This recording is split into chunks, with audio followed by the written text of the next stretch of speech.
सुंदरवन के जंगल में सुंदरी कभी रहा करती थी। वह बहुत ही अमीर थी। एक दिन वह किसी काम से बाहर जा रही थी और उसके साथ उसका बेटा भी था। और तभी उनके सामने उनकी नौकरानी टुनटुनी और उसकी बेटी टुन्नी आ जाती है। अरे अरे गंदी चिड़िया, तू मेरे हवाई मोटर से दूर हो जा। अगर तू हमारे हवाई मोटर से टकरा गई तो हमारा हवाई मोटर खराब हो जाएगा, फिर मुझको उसको साफ करवाना पड़ेगा। अरे माँ, क्या हम भी उड़ नहीं सकते क्या? भगवान ने आसमान इसे कर दिया है क्या? अगर इसको इतना डर रहता है तो ये हवाई मोटर लेकर ही क्यों आती है? अरे पिद्दी चिड़िया, चुप हो जा।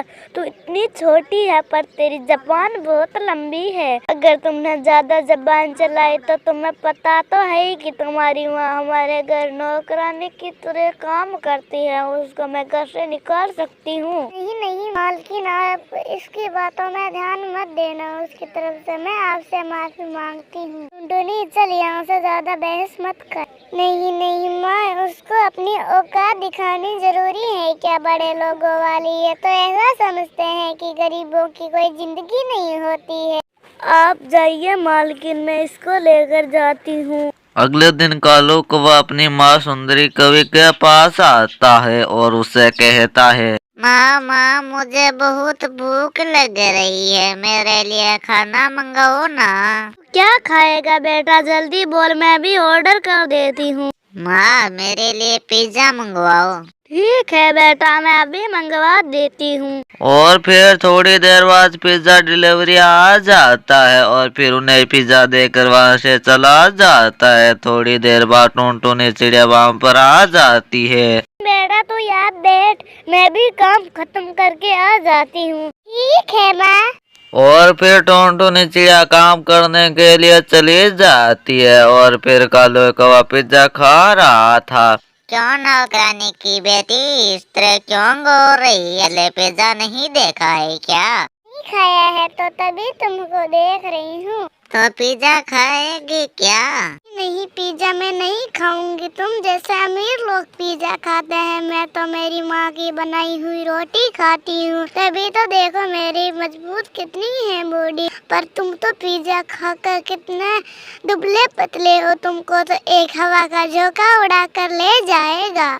माँ, जल्दी यहाँ पर आओ। देखो, नौकरानी की बेटी मुझसे झगड़ा कर रही है। अरे टुनटुनी, तू हर जगह झगड़ा करती रहती है। तुम गरीबों के पास कुछ है तो नहीं, पर एक जबान है जो चलाते रहते हो। देखो टुनटुनी, तुमको अगर यहाँ पर काम करना है तो आगे से अपनी बेटी को लेकर मत आना।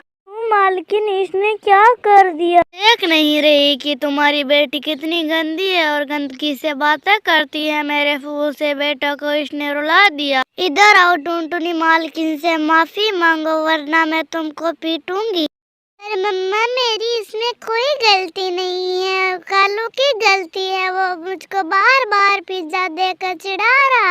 इन बड़े लोगों से झगड़ा मोल लेना कोई अच्छी बात नहीं है। आओ हम इससे माफी मांग लेते हैं। मम्मा, मेरी कोई गलती नहीं है, मैं माफी नहीं मांगूंगी। तुम्हारे बेटे की माफी की मुझको कोई जरूरत नहीं है। टुनटुनी चिड़िया अपनी बेटी को लेकर अपने घर चली जाती है। अरे बेटा, तुमको पता नहीं है क्या? हम गरीबों का घर तो इन अमीरों के घर जाकर काम करने से चलता है। फिर तू उससे झगड़ा क्यों करती है? माँ, तू कल से काम पर मत जाना। हम घर पर ही पापड़ बना कर बेचेंगे। उससे जो पैसे आएंगे हम उसी से हमारा घर चलाएंगे। ठीक है बेटा, तुम्हारा इस काम में मन है तो मैं कल ही से पापड़ बनाना शुरू कर दूंगी। अगले दिन टुनटुनी चिड़िया पापड़ बनाने लग जाती है और फिर उनसे पापड़ बेचकर जो पैसे आते थे वे तो उन्हीं से गुजारा कर लिया करते थे और फिर खुशी खुशी रहने लग जाते हैं।